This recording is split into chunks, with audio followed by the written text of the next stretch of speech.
How many of you want to work? Raise your hands. I wonder how you're going to get that job. How many of us have had an argument and felt angry and frustrated afterwards? Raise your hands. How frequently? How recently? How many of you have ever seen a guy or a girl that's caught your eye and you wanted to make a good first impression? Raise your hands. Body language affects our lives every day. It affects how we interact with people, be that intentionally or unintentionally. Do you understand what your body language says about you or other people? I spent 8 years policing the outskirts of London, and that was 8 years seeing people at their very worst and also their best. The angry man holding a baseball bat and threatening people requires just as much communication skills as your grandfather who's been burgled, or your friend who's been in a car accident, or your sister who's had her purse stolen. Body language, non-verbal communication, is the answer to all these questions. 55% of our communication is through body language. 38% is through tone of voice, and that leaves only 7%, the actual words, the content thereof. So this matters to you, to me, because you want to get that job. You want to avoid that argument. You want to make that great first impression. Society is you and me, our neighbours, our friends, your family. Vancouver, Halifax, Vietnam. Body language is universal. It's a universal language. So, words of Julius Caesar: friends, Romans, countrymen, lend me your ears. In a few easy steps, I'm going to help you identify what bad body language looks like, what good body language looks like, and how we can apply that in our daily lives to enhance the quality of our life. Do you think you're a good communicator then? Let's see. Bad body language is the easiest malady to correct. But what does it look like? Let's look at proximity. Too close to somebody? Too far from somebody? If I were to stand this close to Dana and say, "Hi Dana, how did your maths assignment go?" Do you think that she's going to think I'm asking her about the maths assignment? No. The meaning of what you say is completely altered by your proximity to somebody. How about if I'm at a friend's place for coffee? Their dog just died. Now, Sarah's had that dog since she was a puppy. They've been through thick and thin together.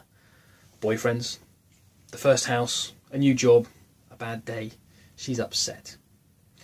If I stand several metres away and say, "Sarah, I'm really sorry about Cleo. I know exactly how you're feeling. Is there anything I can do to help?" Versus me standing up close. The sentiment is robbed of its impact because I'm stood on the other side of the room. How about this guy? How close would you want to be to him? Eye contact. Looking away from who you're talking to. If you're asking me a question and I'm looking away when I answer you, do you consider that rude? Do you think I'm talking to you or talking to somebody else? Alex, that's an awesome scarf you're wearing, whilst looking at Steph. Was that a bit confusing? It certainly was, wasn't it? How about, "Did you eat all my chocolate?" No. Do you believe me? Not very believable. Posture. Are we going to be upright, tall and confident, or are we going to be slouching? Head bent over. Hands in your pockets. What are you hiding? Or behind your back? Is that suspicious? Arms crossed. It's a bit closed, isn't it? Not interested in anything I've got to say? Well, you've got to say to me. Did you have a good day? How are you? Okay, so that's what bad body language look like.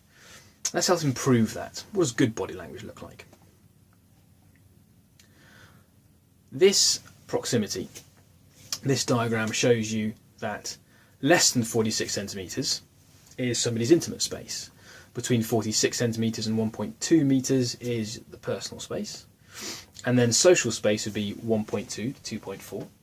And then public would be anything greater than 2.4 metres away. Eye contact. Let's look at somebody, not staring unblinkingly, that's a bit threatening in itself, but looking at them when you're talking to them. You feel much closer to what somebody's saying to you, much more believable, because you can see their facial gestures. Hands. Let's animate them, keep them in front of us, open, less aggressive. I'm not hiding anything. Arms, they'll be by my side, not rigid, I'm not flexing the muscles, but it's less aggressive. So we should all now be conscious as to what bad body language looks like and what good body language looks like. How about we apply that to our daily lives? Let's walk into that job interview again.